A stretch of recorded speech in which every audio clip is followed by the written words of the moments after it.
will give the ball to McClendon. He leaps. Oh! He doesn't get in. He fumbled the football. Carolina holds. The game is over. And Carolina has won the game. With 5 seconds, he's going to throw it. Howard leaps. He has it. Touchdown. Carolina back from the dead to tie the game with 2 seconds to go. There is a flag down, but holy smokes. 2 and 4 in overtime games. Carolina 1 and 3. Here from under center. Give off to Greg Little. Little pulls away. Little is going to score. Carolina wins. Snap back, spot down. The kick is cleanly away. It is good. And Nick it's Barber with a Yes, sir. 54-yard field goal. And how about them Tar Heels? They do it. Possible win. Snap, spot, kick away, high enough, long enough. It's good! It's good! Carolina has won the game on a 42-yard field goal by freshman Hunter Burns. In his end zone. The punt, very high. Switzer will have room to return it. He fields it at the 40. Coming near side, Switzer at the 50. Switzer, 45, cuts back at the 40. 35, breaks a tackle at the 30. Still on his feet. No, he's not. Yes, he is. Ryan Switzer for 6. He is doing his best Giovanni Bernard impression. Ryan Switzer again. Bernard fields it at the 26. Heading to the far side. Gio at the 35. Gio, he's at the 50. No, he's not. Yes, he is. Gio is going to take it for a touchdown. Are you kidding me?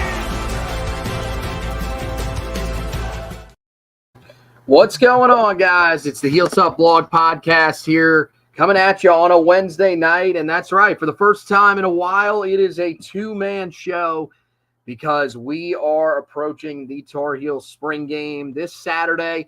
That'll be what will close out spring practice a little bit later than it's been in years past. We'll also tell you a little bit about why the game is not going to be televised. Mack Brown spoke with the media today. He explained that decision, so we'll dive into that as well, and plenty of other stuff around the spring game, including what we are going to be watching for on Saturday.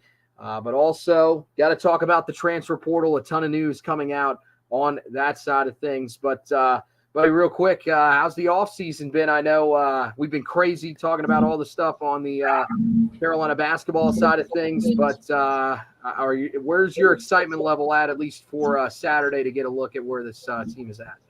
As he does every time he talks publicly, Mack Brown gets you excited. Watched the practice last week, and I came away saying we're going to go 8-4 because the way the guys there were talking about us and the way that he was talking about us. So, I think what makes this season different is you just enter with different expectations from the past couple of years because you don't have that transcendent quarterback, that we know of. Who knows? Connor Harrell or Max Johnson might turn out to be one of the better quarterbacks we've had in Carolina history. But I think the unknown is the intrigue around this season. And if you look back historically at Mack Brown's career, when there's been a lot of unknown, he's put together some of his better coaching jobs. And so I think on the surface, as disappointing as the last 2 seasons have been with the way that the team has finished, I look at this year with just a chance for a new group to kind of right some of the wrongs. And they seem as confident as ever that they're ready to play big-time football in November. They put themselves in position. They've been able to close out the job. They feel like they're ready as a program to play and compete at a high level. And I think we're all excited to see how that all plays out. Yeah, and look, we're not going to really be able to figure that out when we're there on Saturday, but I think there are some things that we definitely will be able to look at and see if it's different from these past couple of years. But yeah, I mean, the mindset that he has, I think, is really positive. I think the most important thing is that there's no pressure on this team. the last few years there's been pressure. I know, Drake May in his first year winning the job, people would say how much pressure really was there because there was an unknown. The way he started that year, the pressure built pretty quickly. And the problem was they were able to get to 9-1, but once they suffered that first loss, that's where the pressure really started to take over. And then this past year, there was pressure from the beginning on Carolina. And once again, great start, but when the first thing went wrong, all of a sudden Carolina fell apart. Now this staff has to figure out how to avoid doing that, and probably how to avoid doing that with less overall talent. Now the thing is that this could end up being a better team because they may have better overall depth, but still, I think there's a lot of unknowns about this team, and it might actually make for a better overall experience for Tar Heel fans, because I think a lot of people are probably going to go in saying we don't really expect much. Let's see what happens. Although I am starting to see already some people that are straying towards, you said 8 wins. I've seen people that think 9, possibly 10, depending on the schedule. And it's like, guys, can we please just relax ourselves a little bit? But look, we'll talk about the team on the field here in a little bit. We got to talk about the transfer portal first, though, because the second window, the spring window, opened yesterday, and Carolina loses 4 guys to the transfer portal. It started actually the day before on Monday. Legend Cavazos, it gets announced by On3 Sports, is entering the transfer portal. This is probably the most significant of the 4 losses in terms of just how much he played at Carolina, as well as, potential to play this season. Played in 12 games in his 2 years at Carolina. 11 came in 2022, including starting the final 3 games of the season. He missed all but 1 game this past season with injuries. Started the season injured, came back, played a little bit in the game against Syracuse, and then didn't see him again the rest of the year with an undisclosed injury. And, look, he was a guy that came into this spring with an opportunity. That opportunity was even more present after Marcus Allen goes down with an injury.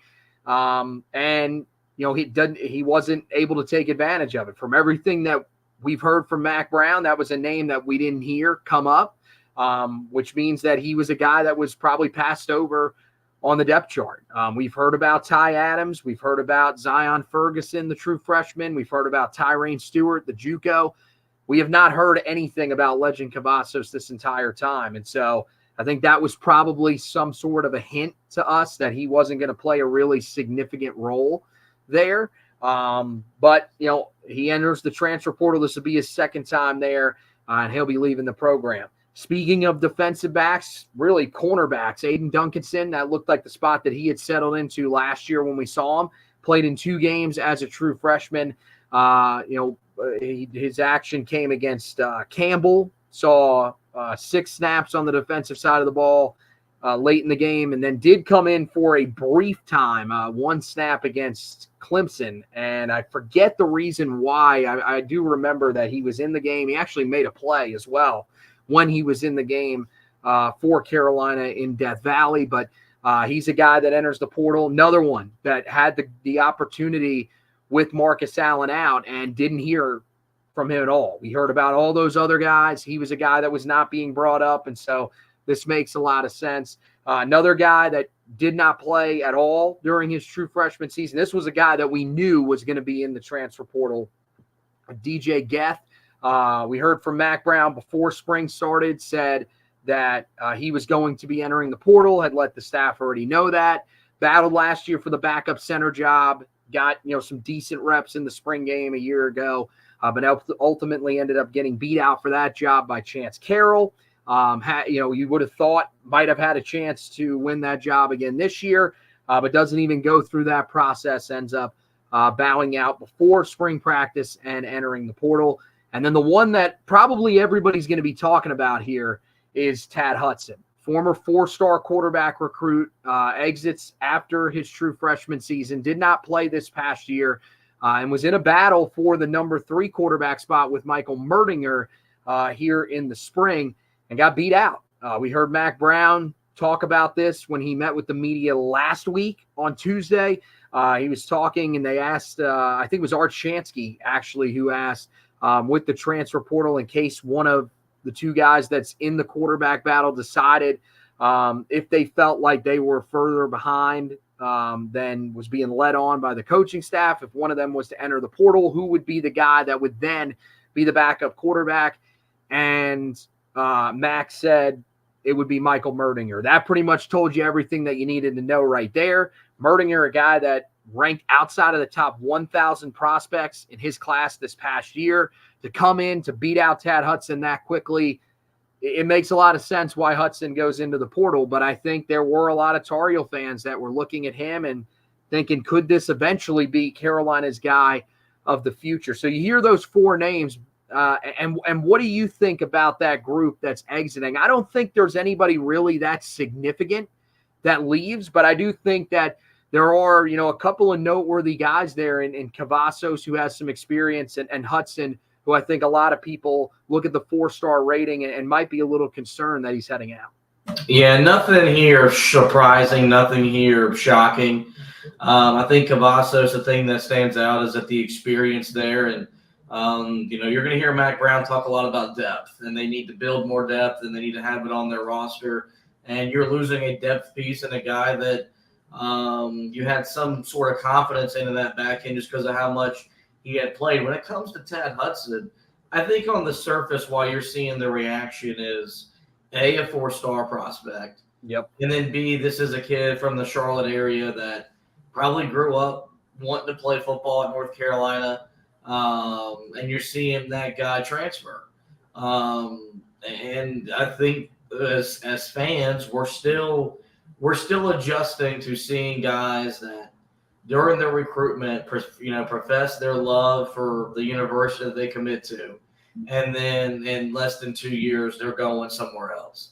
That's just the reality of the sport. And when you're getting beaten out by someone who was outside the top 1,000 prospects from the previous recruiting class, probably not a good sign that you're going to be the quarterback of the future for this program going into 2026 or beyond. So not surprising. We knew this was a possibility because you have that second transfer portal window with the spring. And while the portal giveth, it also takes away. And so Carolina has lost some dudes, but they also are now in a position to go add to the roster and fill some needs that Mack Brown has talked about publicly to get this team in the best position possible for 2024. Yeah, I mean, look, the thing with Hudson, it makes a lot of sense why he enters anyways. He got beat out by a dude that's younger than him. And you got a 4-star prospect in this next class in Bryce Baker that's coming in. He just won the Rivals Camp Series quarterback MVP for the regional here in Charlotte. And apparently it wasn't even close from the people that were in attendance. He was that good. So I think he looked around and he said, look, this is not a situation that's probably going to work out best for me. I told you when I watched him in high school, I had some concerns about him. I feel like he's a guy, like we talked about it the other day when the news came up and you brought up Charlotte. I think that'd be a great fit for him. I think he could go there with the right coaching. I think he could be a really, really good group of 5 player. And the thing is that we've seen it now. It happens all the time. If he goes down to the group of 5 level, he performs well down there. He's a guy that can always come back up. And, I mean, hell, if Carolina really needs a quarterback that badly, he can resurface at Carolina. They could always re-recruit him. So that's the thing. I don't think this is necessarily the worst thing for him or for Carolina. I still think they're in good shape. And then in terms of the depth you talked about, yeah, I mean, Cavazos is a little bit of a blow just because he is an experienced guy. A lot of the other guys on your roster wouldn't be experienced. But the thing that Carolina has done a really good job of in terms of the guys that they brought in that defensive back group from the high school ranks the last few years is they brought in so many guys that have played both positions in high school. Like, even if they identify as safeties at this point, in their college careers, they're guys that have played there before. So they can move into the corner role and probably succeed out there. So I don't think Carolina is really going to have trouble finding depth out there. That's also a spot that I know Mack Brown didn't bring it up, But that's also a spot that I wouldn't be shocked, because they lost 2 guys there. If Carolina sees someone that they like in the portal that they think could be at least a rotational guy, they could go out and get him. Well, that wasn't one of the positions that Mack Brown brought up, but he did list out 3 different positions that Carolina is looking for in the portal, as well as a 4th that there are some specific parameters around. The first one that he listed out when he was going through is the one that he talked about in the offseason, the dead time, whatever you want to call it. When they were talking about the Heels for Life and they had that fundraiser that they did in the offseason, one of the positions that he talked about was, we have to go out and find someone along the defensive line. And, there is, some of the things that he said, he is rather encouraged by what he has seen from certain defensive linemen, but they are lacking the depth at that position. That's the first position that he lists. And look, it's interior defensive line. It feels like they feel pretty good about the amount of guys that they have at the rush end position, which is formerly the jack position. They've now changed that over to rush end in the new defensive scheme under Jeff Collins. So they probably feel pretty good there. Power end, I think they like what they got in Des Evans and Bo Atkinson, and then some of the younger guys. But the interior of the defensive line is really where it looks like Carolina is looking at. But then he mentions 2 other spots. He says that Carolina is going to look for a quarterback, which is really interesting, and also a running back. So you hear him list those 2 positions off. I don't think defensive line should shock anybody, and I think, honestly, they need to be very aggressive there. But when it comes to quarterback and running back, did that shock you a little bit? I guess just because you feel pretty, especially the running back room, like you got your horse, and you've got guys in that room that I think are poised to contribute if need be. I think the quarterback room is just maybe just to create that competition, and I think every offseason it feels like every program has a buzzword, and depth is the one that he is gonna say so many times that we're gonna lose count, and so I think he just wants to have as much depth as possible in every position to create as much competition as possible at each position, which is ultimately how you develop a quality program. So I guess on the surface it's surprising, but I guess he doesn't want to run into a situation where let's just say, God forbid, something happens to Max Johnson and something happens to Connor Harrell. Then what are you doing? Like, injuries are a part of it. So, but the obvious one is defensive line, because you can never have too many defensive linemen. And, the telltale of what this defense does, and if it takes that step that we wanted to take and that we needed to take under Jeff Collins, is going to start up front. And if you can find a way to upgrade the talent and upgrade the depth, it goes a long way to that side of the ball, taking that step forward. This team needs it to take for it to be competitive. Well, and there are a ton of great options. I told you this the other day. When it comes to the transfer portal and the guys that are entering, I mean, there is no position where you have seen more talent enter than the defensive line. I mean, every day there is somebody else that is entering that has at least double-digit tackles for loss in their career and somewhere between 5.5 or more sacks, somewhere in that area.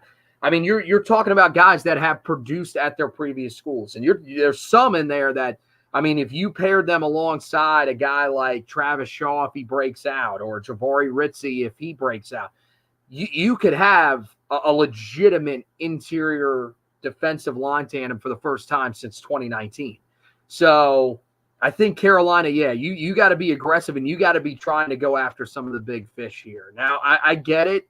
NIL-wise, they have to be in your range. But, I want to see Carolina be aggressive. I'll say this. Running back, that one doesn't really shock me because his explanation makes a lot of sense there. Caleb Hood cannot stay healthy. Like, he's not going to play on Saturday again because he's hurt again. At this point, like, you can't worry about recruiting over him and bringing somebody in either out of the high school ranks or in the transfer portal, just because, like, I think that he has a chance to be a really good player if he could ever stay on the field. But at this point, it's just not going to happen. Like, he just doesn't seem to have that injury luck. And then, Jordan Louis is banged up. I do wonder if that is more serious than Mack Brown is sort of letting on, because, the fact that he is out for the spring and then he says that they're looking for someone in the portal, and the reason why is because they feel like they need more depth.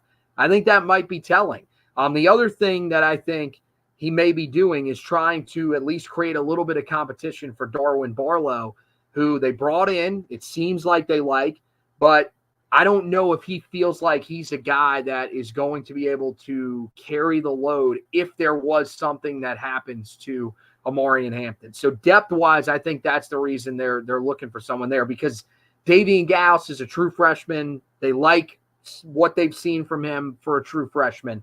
But I don't know if that's a guy they feel like they're going to rely on if something was to happen to Omarion Hampton and then they have to start dividing up reps.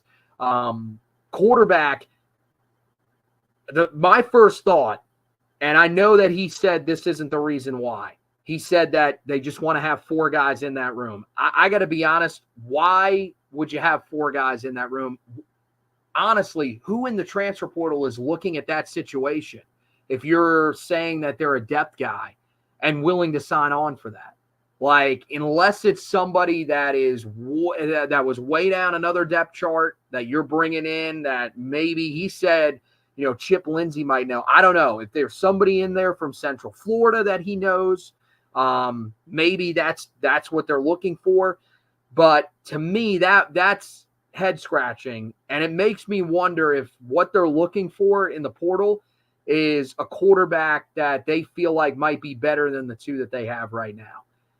I think that, right now, Mack Brown said today that he feels like both of the guys can win games for them. But is there a name that maybe we don't know, that maybe hasn't entered yet? Are there rumors out there about a quarterback that could enter that Carolina, that would immediately be better than the guys that Carolina has? And that's the only, because to me, there is no reason to bring in another quarterback. I know he's a preferred walk-on, but you do have Noel Mazzoni. Or no, that's his dad. I forget. Hold on. Let me look up his name real quick. But I know you've got his son as a walk-on in the DJ. You got him in there as a walk-on. So you got 4 quarterbacks on the roster. If it really gets that far down, I honestly, I don't really think there's anything you can do. It's that at that point, it's just bad breaks all the way around. You're down to your 4th-string quarterback. It is what it is. So we'll see. I wouldn't be shocked if that's one that's floated out there and Carolina doesn't get. Now, another spot that Mack Brown did say that he's potentially looking for someone is punter. Now, this one, stipulations, he says that they're looking for a walk-on. They're not going to be willing to waste a scholarship on a guy there. That kind of sucks because there's a guy that is a local guy from around here that punted last year for Notre Dame, had a lot of success, Bryce McPherson, that I think would be a great fit for Carolina. Doesn't seem like they're going to go after him.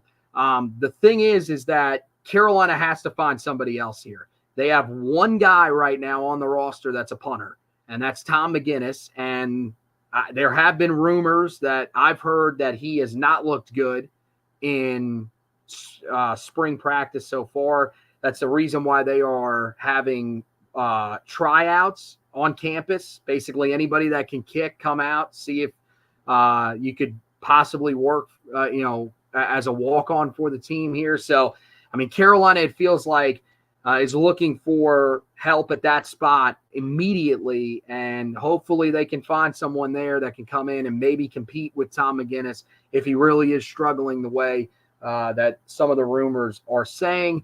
Last bit of news on the transfer portal side of things. Speaking of running backs, Carolina has already hosted one. Mississippi State transfer running back Simeon Price, a guy that really didn't do a whole lot in his time there. Saw his production drop even more this past year after playing a decent amount of snaps in his first season with the team. Had 46 total touches in year one.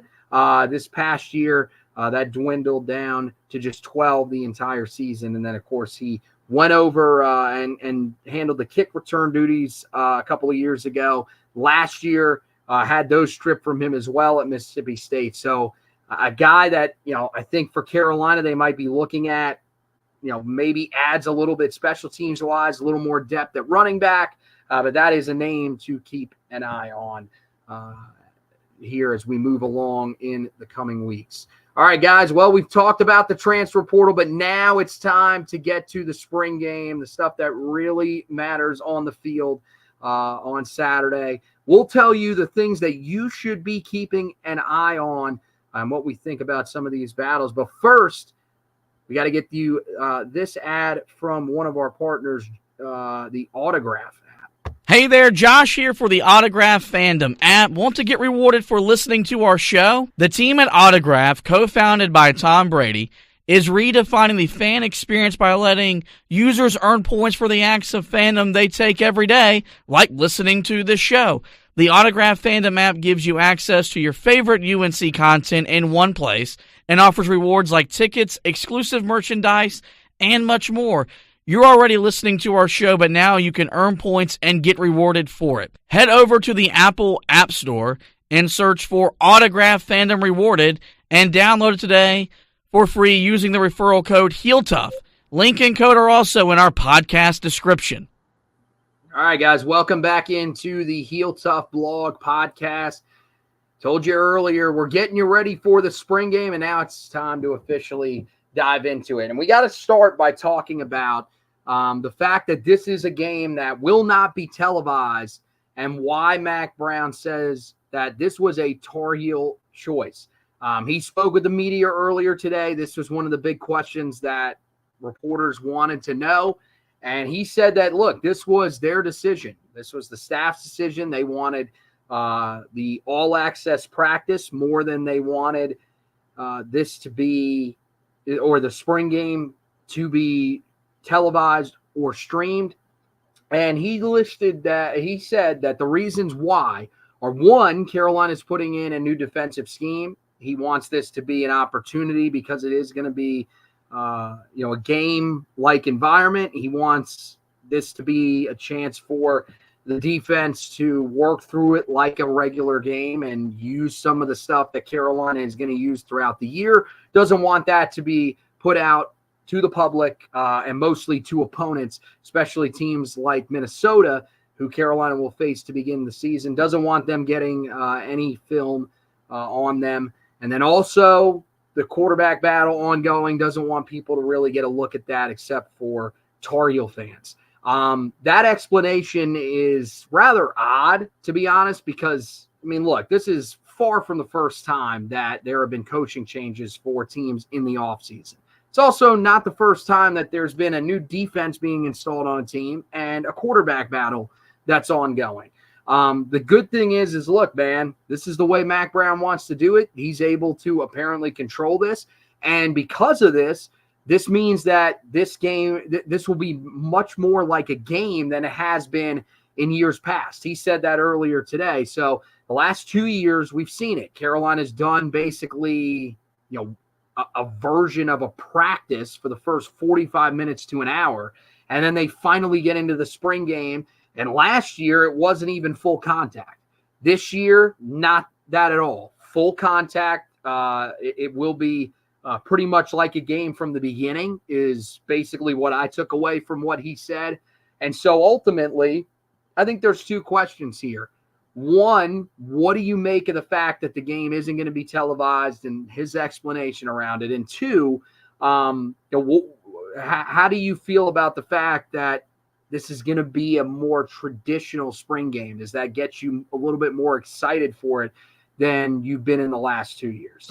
Well, the fact that it's not being televised or streamed gives me an excuse to go to Chapel Hill on a beautiful Saturday. Not that I need excuses. If I want to go there, I can. But now I have a reason to go and eat good food and probably spend too much money on gear that I don't necessarily need. In terms of it being more like a game, because I think, and look, it's harder to do this when you're not televising it. Dude, spring games now are an event. And they play such a massive role in getting your fan base ready to go for the next year. And, or something for recruiting or NIL. It's something. But it's, look at what Ole Miss did this weekend. It was a mockery where, they had a hot dog eating contest, a slam dunk contest. People aren't showing up to watch that. People will show up to watch football. We know that about Americans, and it doesn't matter, what time of the year it is, what the weather is, they'll show up. And so hopefully this is a return to normal, back to what spring games used to be. And whether they're going to be on TV or not, in the future, who knows? But this gives fans a reason to make the 2.5-hour drive up there, because they're going to get to see some stuff that you don't typically see in recent years. And then the fact they're doing full contact, I'm going to be honest with you. I know that injuries have been a problem for this program, but it's also a big reason why this team hasn't been very physical, is because teams that are physical, guess when they're physical? They're physical in the spring, they're physical in the fall, and then that translates onto the field on Saturdays. And so, excited is maybe too strong of a word for the spring game because of how dummied down they've gotten in the last 10 years. But, this is something that I'm willing to invest my time in. And I that wouldn't be the case if they would have done what they've done the last couple of years. Yeah, and look, he said today that it'll be so they'll start out 15 to 20 thud plays, which will probably be where you'll see certain guys that are in yellow jerseys.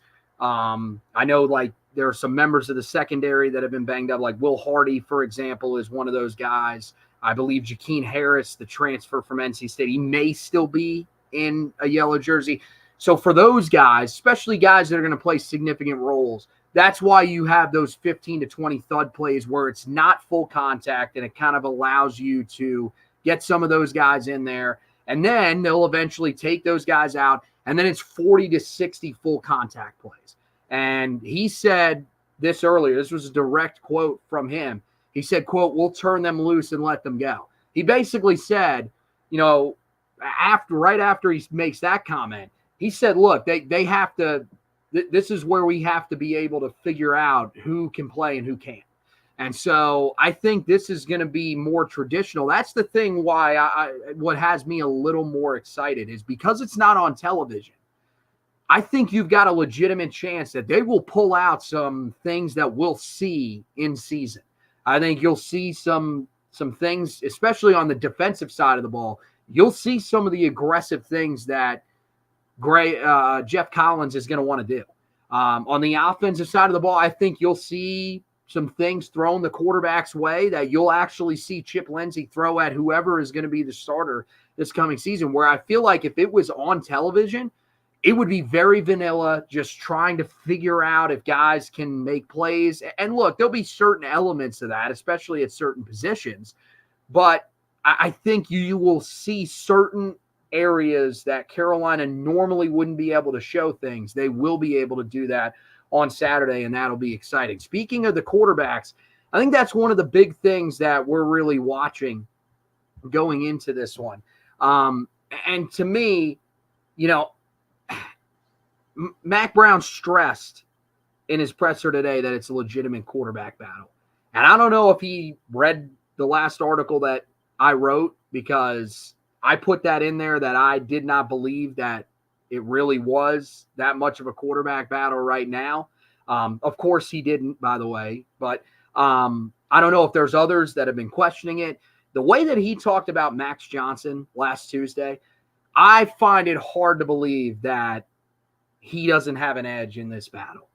And so I want to see if that is actually the truth. Because if it is, then I do wonder if, depending on how far behind him he is, or he feels like he is at least, if Connor Harrell doesn't potentially think about the transfer portal. It also, will give you an insight. I mean, if Max Johnson is that far ahead and it feels like he's really establishing himself, then you'll know that this is going to be the guy that Carolina is probably going to roll with. When we went to the spring games a few, during, or even watched them on television, I don't know if we went to, I think we went to the one where Drake was in the battle, but maybe not the one that Sam was. With Sam, it was very clear. He was Carolina's guy.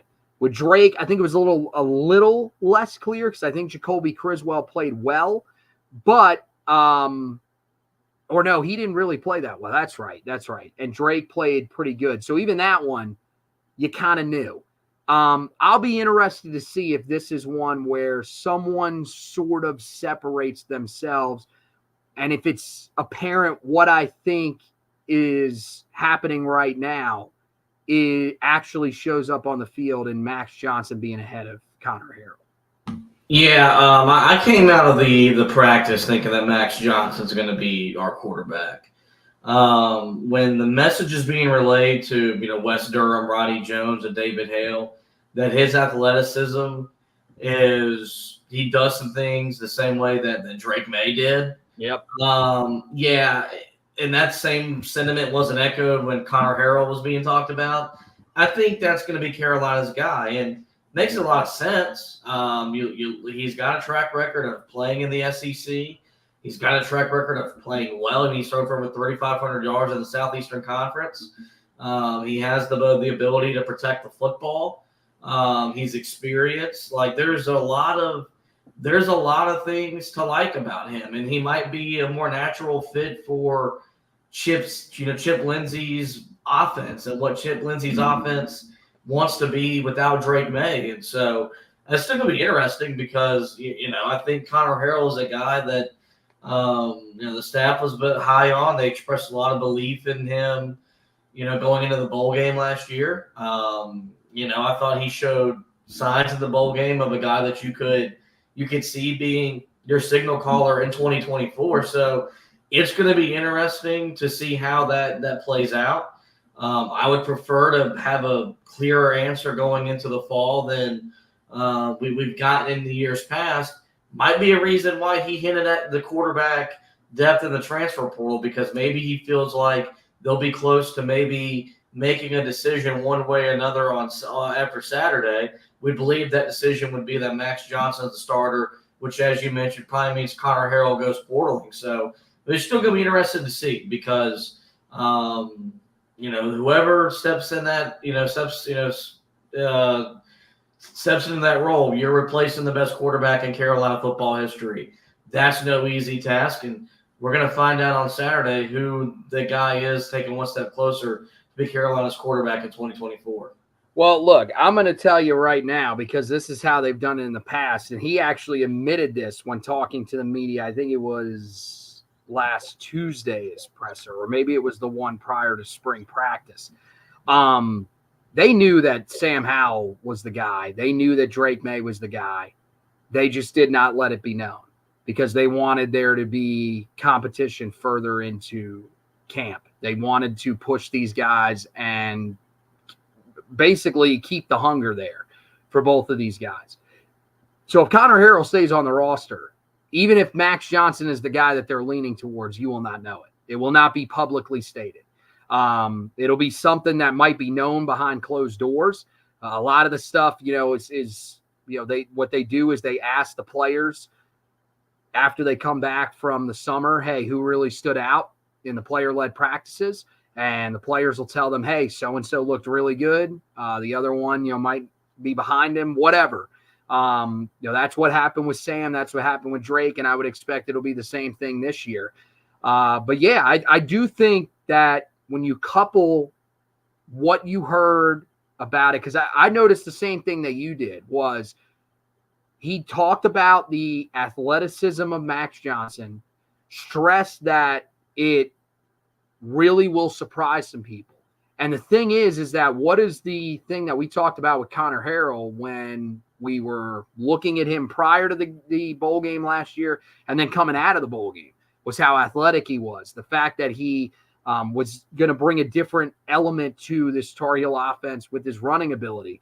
Now, I don't think that Max Johnson is going to run like he does, but I do think that the fact that they're stressing he has mobility and that he's comparing it to Drake and Sam, that's who he compared it to when he mentioned him last week, probably signifies that they are feeling really good about him. And then he also, you said that he brought it up again on Saturday, the SEC stuff. He has brought that up every single time that he's talked about Max Johnson, how important that is, playing in that conference. So I feel like they are really valuing that.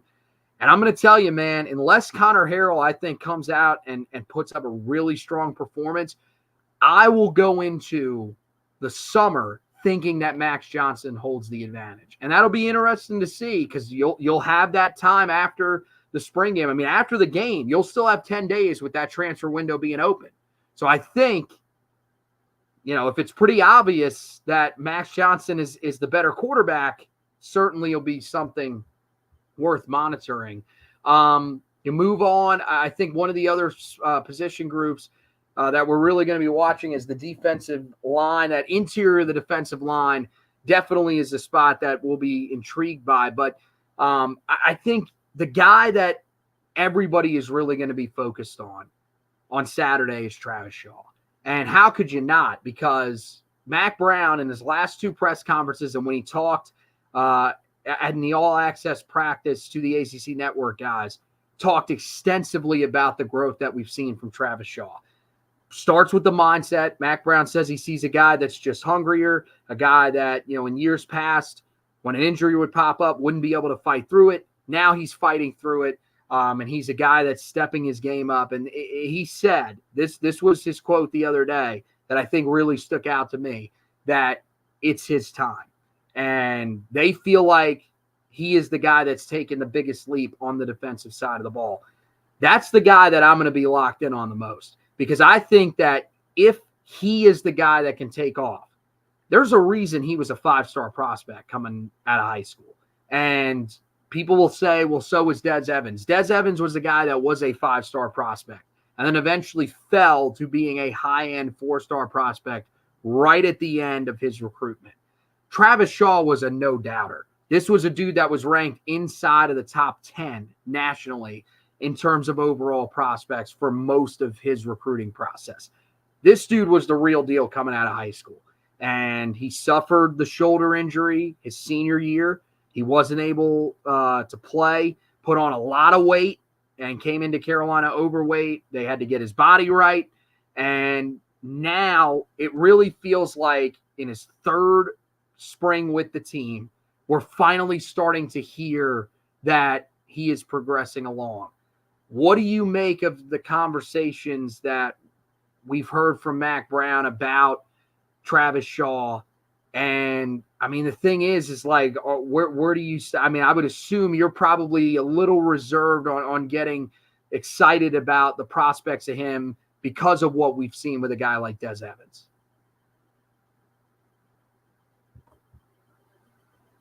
Mute.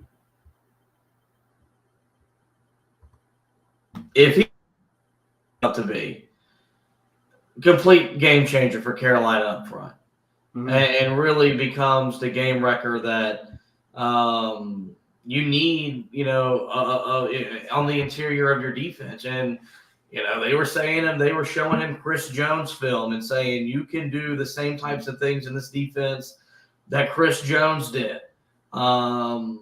Hopefully that's not hyperbole because, we watch the NFL every Sunday.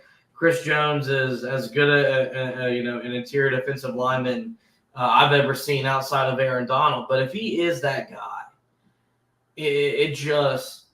we can't even put into words what it'll do for Carolina defensively because we haven't seen an interior defensive lineman. You mentioned, back to 2019 was the last time they had – it felt like a consistent pulse up front, but you're talking about a dude that would have dominated in Butch Jones or in Butch Davis's scheme back in the day, and would have just been a guy that would have been a big part of when Carolina was a defensive-minded program. So, I mean, yeah, you got to be reserved because they've talked up Des Evans like every offseason, and it's never really come into fruition. Still happening again. We heard it again the other day. They said he's having a great spring. I'm like, but like the thing about it is like, dude, you look at Travis Shaw and you saw him the other day. He looked at you like the body looks ready.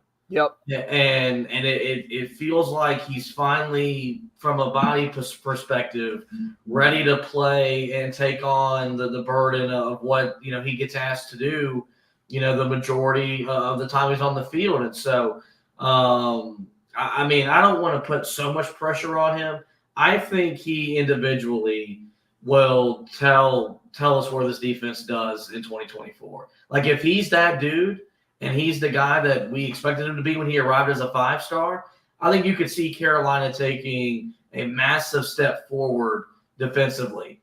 If this is just a flash in the pan and it's him beating up on, below average or subpar offensive linemen, and we get out there and he's getting pushed around in week 1 and that carries over throughout the season, I think Carolina's defense is going to look more of the same. So there's got to be reserved optimism, but you can look at him from a body's perspective, and it now looks ready. The first couple of years, you were just looking at a 5-star local talent, and you were wanting him to produce more. That he wasn't ready from a physical standpoint.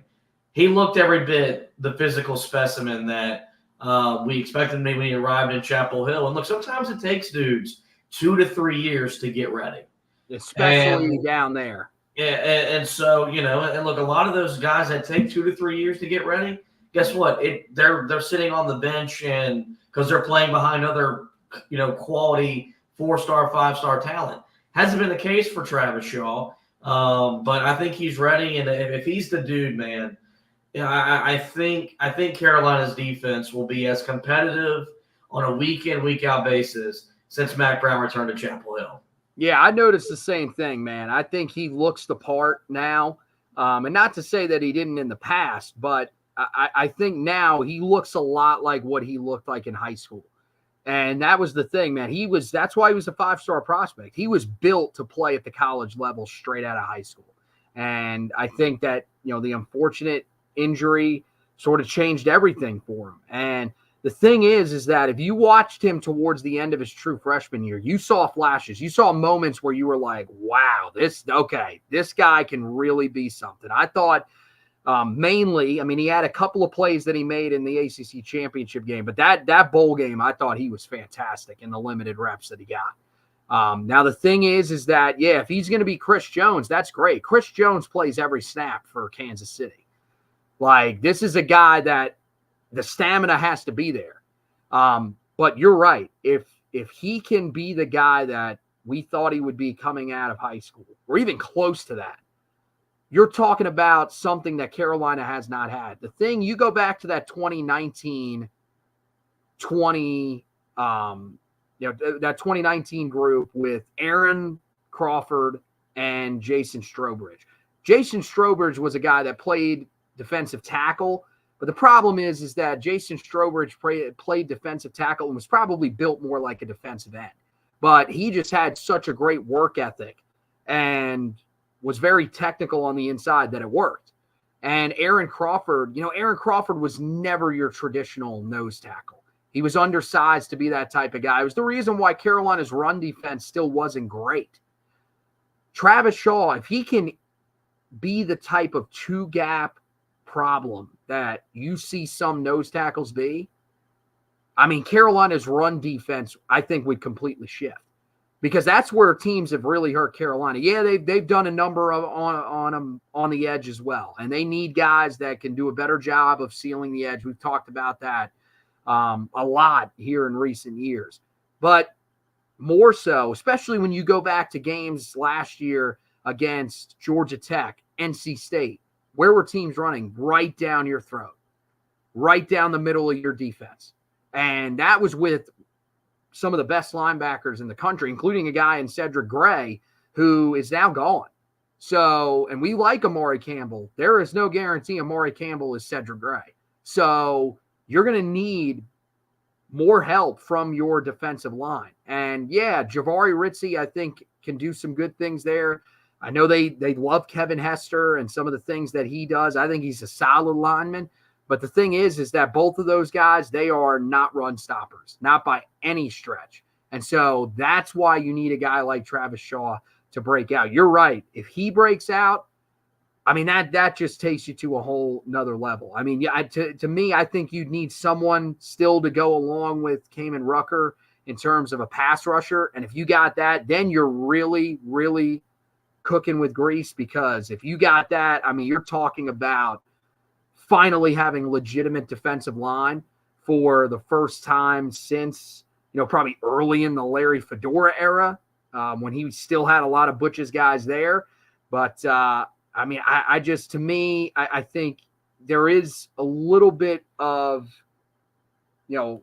cautious optimism. One, because of what we've seen with Des Evans in the past. The other thing is this offensive line, we have no idea really how good they are. Speaking of that offensive line, a couple of interesting things to watch there.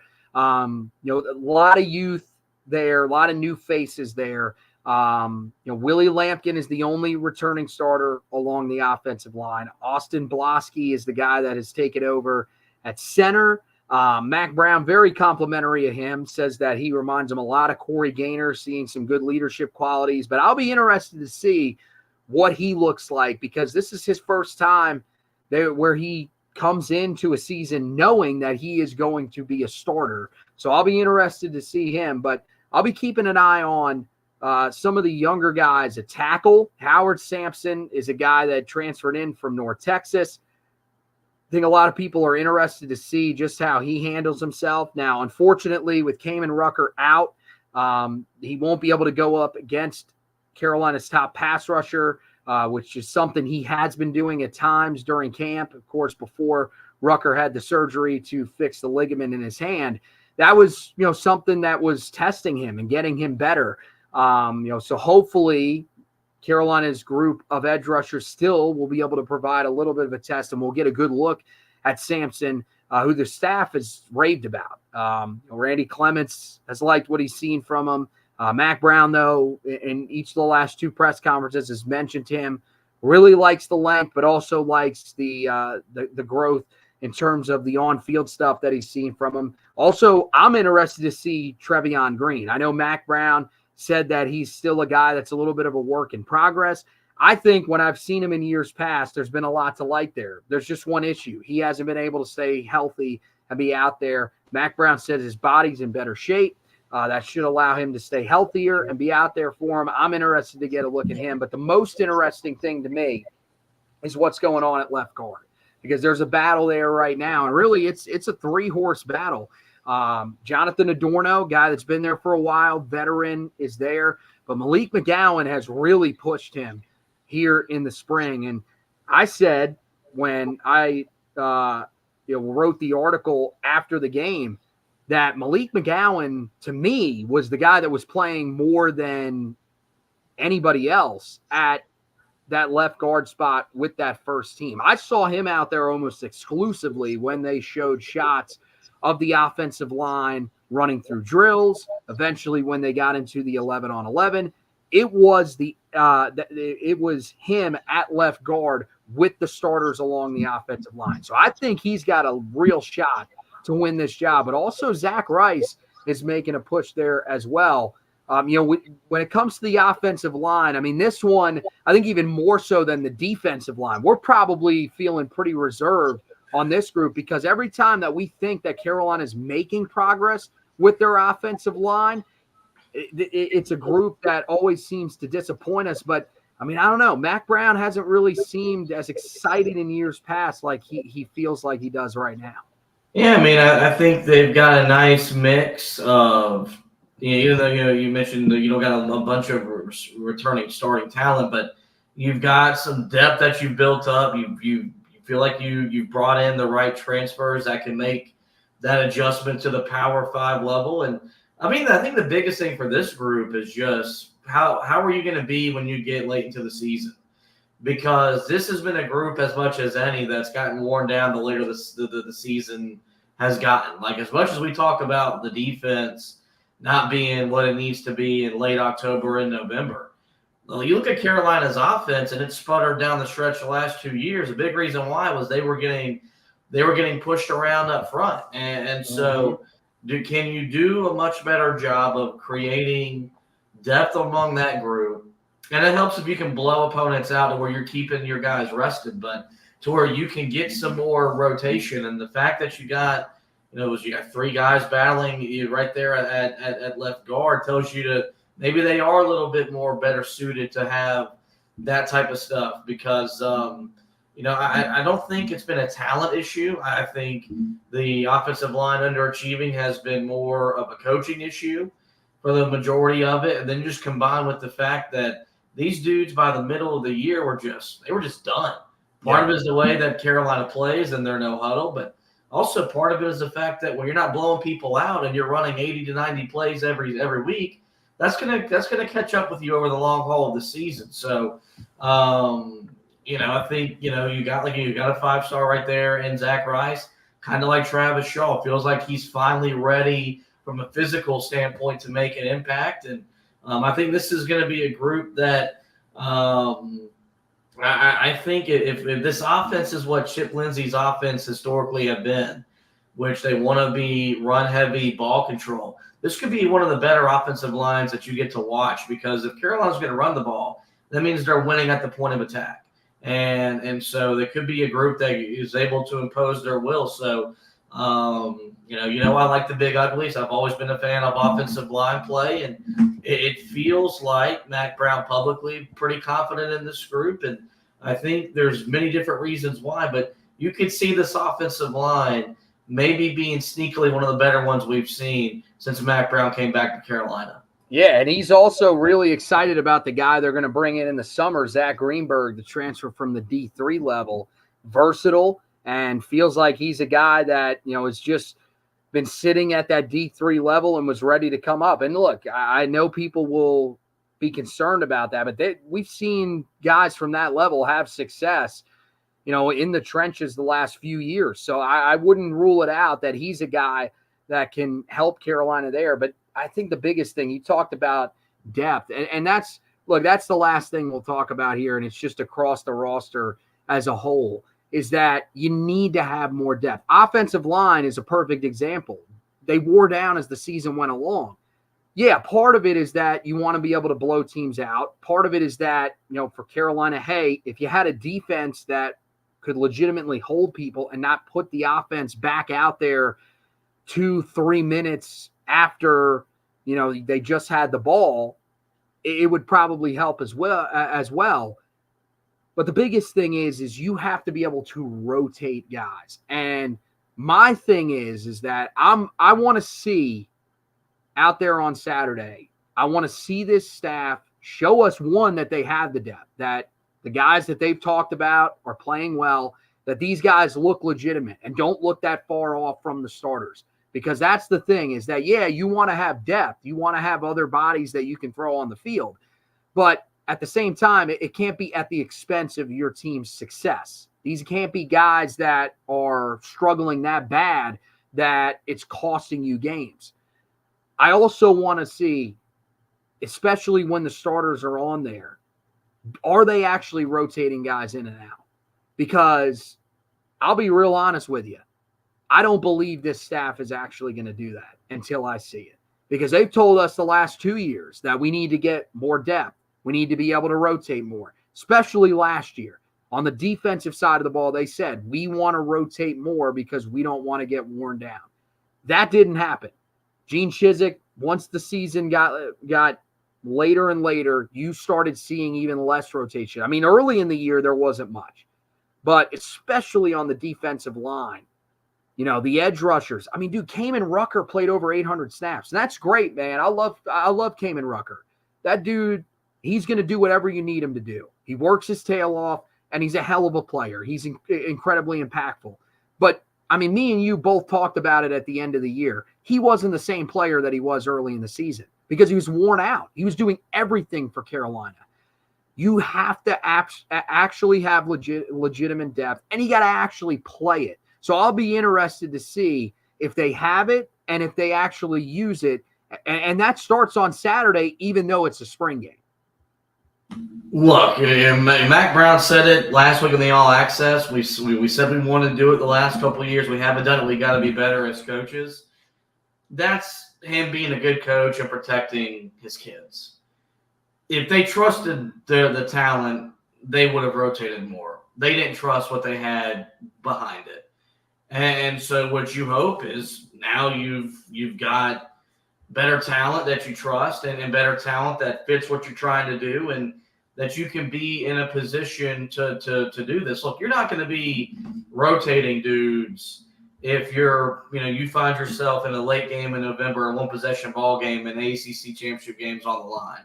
But it's those other games where you've got a 2-possession lead, and it might not seem like a lot, but giving those guys a possession off and 6 to 8 plays off, man, those plays add up over a period of time. And so I think they'll do it if they trust the talent, and the talent has kind of earned the right to be out there. He's not as blunt as Hubert Davis is, where Hubert Davis talks about you got to do X, Y, and Z to get your playing time. Mac Brown a little bit more, I'm going to be pro player out in the media, but the fact of the matter is the guys behind the first 22 weren't good enough. And maybe that's because they weren't getting on the field to get the experience, get the reps. That could be part of it too. But you're right. It does start Saturday, because there's really no excuse starting out to rotate players. It's a spring game. Doesn't matter. So there's no excuse for you to get other guys into the game and get them in certain situations. So I think as much as they've talked about it, if they get through the fall and they feel like they can rotate guys and not see a dip off or see a drop off in production, I do think Carolina will be better at it, because you can't keep doing what you're doing, because the last 2 years have proven it doesn't lead to success. So, it's wait and see, but that's a lot of things with this Carolina football program this year. A lot of it is just wait and see to see, can they back up the talk, and can they make the adjustments that they said they've made to put them in a position to not wear down late in the season, because start of the season hasn't been the issue. It's from the back half of October on, and believe it or not, putting yourself in the best position for that stretch, it starts in the spring. That's right.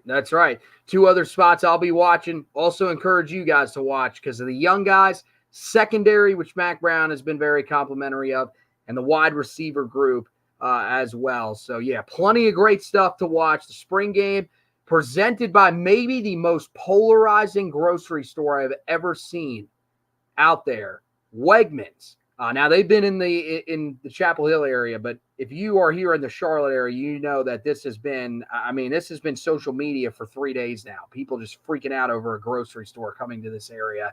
And again, it'll take place 3 o'clock on Saturday. They are going to basically turn it into a normal game day. There will be the kids zone, all that normal stuff will be out around the bell tower. Plenty of great activities that they're going to have out there. That'll start around 1. And then, 3 o'clock, again, not televised, not streamed anywhere. You have to be in the stadium to watch it. So hopefully you guys, if you can make it out there, we'll be able to show up and support this Carolina football team on Saturday. So that's going to wrap it up for this edition of the podcast. Hey, guys, make sure you head over to the website, HeelToughBlog.com. I'll have a preview up there where I'll go a little more in-depth on some of the battles that I'm going to be watching on Saturday, the position groups that I'll be watching on Saturday, all that great stuff will be up there for you. And, of course, I will have a recap of the spring game as we always do. Also, potentially a stock report as well, depending on what all we see from certain guys. So make sure that you're keeping an eye out for all that stuff. Transfer portal news, got you covered on that side for the football side of things. And then basketball, that's really the big thing that we're focusing on right now as well, the transfer portal, because Carolina is aggressive going after a big man. Currently, in on Jonas Adu, Clifford Amori, just had Danny Wolf on campus. And there's plenty of other guys Carolina is also interested in as well. Any of the latest news on that side of things, we have you covered. And did want to also mention, someone pointed it out in the comments earlier, that Carolina did find out their opponent for the Jumpman Invitational next year. As you would expect, it is going to be a rotation, it looks like, moving forward. So it'll be Florida that Carolina will play next year in the Jumpman Invitational. Any news like that, as well as that transfer portal and any recruiting news, will all be on the website, HeelToughBlog.com. So once again, that wraps it up for this edition. Want to thank everybody for watching and the ones that will eventually listen.